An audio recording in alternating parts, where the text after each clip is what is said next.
মহার্ঘ ভাতার আপডেট সংবাদে আপনাদেরকে স্বাগত।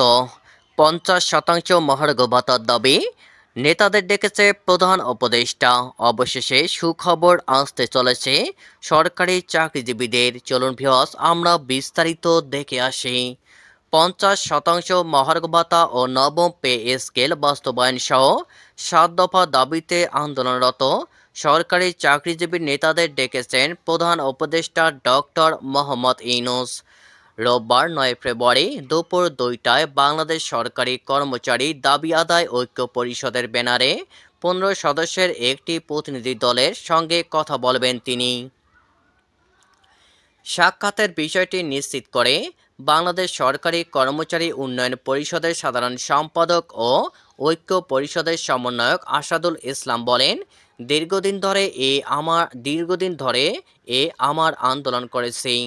সর্বশেষ 7 ফেব্রুয়ারি শুক্রবার কেন্দ্রীয় শহীদ মিনারে সমাবেশ করেছি। এরপর আজ প্রধান উপদেষ্টার কার্যালয় থেকে আমাদের ডেকেছেন। 15 সদস্যের একটি প্রতিনিধি দল দেখা করতে যাচ্ছি। তিনি জানান, আমাদের 7 দফা দাবি হলেও মূলত 50% মহার্ঘ ভাতা ও নবম পে স্কেল দ্রুত বাস্তবায়ন এই 2 দফা দাবির প্রতি বেশি গুরুত্ব দেব। ছাত্র জনতা যে বিপ্লবের মধ্য দিয়ে বৈষম্যহীন দেশ গড়ার প্রত্যয়ে এই সরকার দায়িত্ব গ্রহণ করেছেন। আশা করি কর্মচারীদের বেতন ভাতা নিয়ে যে বৈষম্যের শিকার সেটি ডক্টর ইউনূস বুঝবেন এবং তাৎক্ষণিক ব্যবস্থা গ্রহণ করবেন।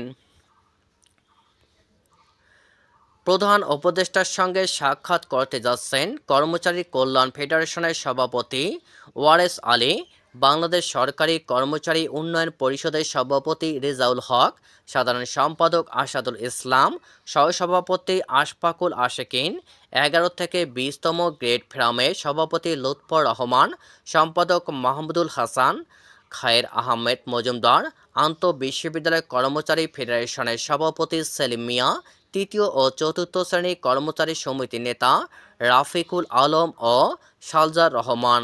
এর আগে গত শুক্রবার 7 ফেব্রুয়ারি কেন্দ্রীয় শহীদ মিনারের 7 দফার পক্ষে মহাসমাবেশে সরকারকে 7 দিন অর্থাৎ আগামী 15 ফেব্রুয়ারির মধ্যে সব দাবি দেওয়া মেনে নেওয়ার আহ্বান জানানো হয়। অন্যথায় সারা দেশে সব অফিসে কর্মবিরতি সহ কঠোর কর্মসূচির হুঁশিয়ারি দেন তারা। মহাসমাবেশ শেষে প্রধান উপদেষ্টার বাসভবন অভিমুখে পদযাত্রা করলে পুলিশ শাহবাগে পদযাত্রা আটকে দেয় এবং সরকারি চাকরিজীবীদের ওপর জলকামান নিক্ষেপ করে।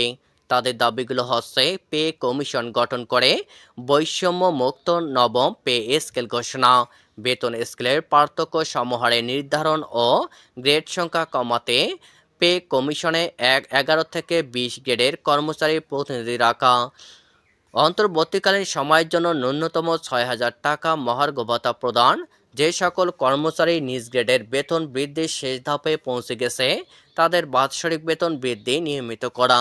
এছাড়া রয়েছে বৈষম্যহীন এক ও অভিন্ন নিয়োগ বিধি এবং আপগ্রেডেশন বা পদোন্নতি নীতিমালা বাস্তবায়ন। পদোন্নতি নীতিমালা প্রণয়নের ক্ষেত্রে সকল পাবলিক বিশ্ববিদ্যালয় অনুমোদিত আপগ্রেডেশন পদোন্নতি নীতিমালা পর্যালোচনা করে সর্বোচ্চ সুবিধাপ্রাপ্ত অভিন্ন নীতিমালা বাস্তবায়ন করা এবং ব্লক পোস্ট নিয়মিতীকরণ শতভাগ আপগ্রেডেশন পদোন্নতি প্রদান করা।